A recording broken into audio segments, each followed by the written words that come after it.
رئيس الفيفا إنفانتينو يصل إلى المغرب ويؤكد في تصريح حصري أن المغرب بلد رائع ويستحق تنظيم الموندياليتو.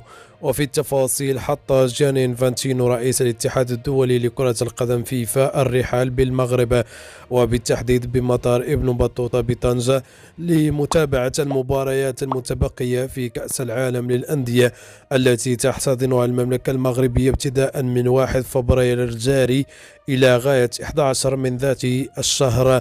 وأوضح رئيس فيفا بعد حلوله بالمغرب أنه سعيد جدا بالعودة إلى المملكة المغربية من أجل مشاهدة مباريات كأس العالم للأندية الذي وصل لمرحلة نصف النهائي. وواصل إنفانتينو قائلا أن المغرب بلد رائع وهو بلد كرة القدم وبلد يعيش الكرة ويعشقها، والدليل على ذلك تألق أسود الأطلس المنتخب المغربي في كأس العالم الماضي.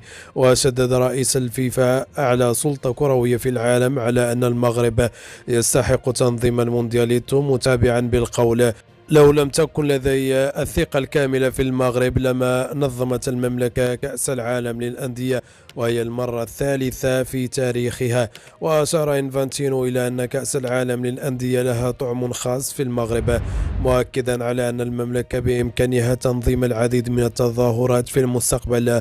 وتجدر الإشارة إلى أن نهائي الموندياليتو سيجرى يوم السبت المقبل على أرضية المجمع الرياضي مولاي عبد الله بالعاصمة الرباط. نشكركم على حسن المتابعة.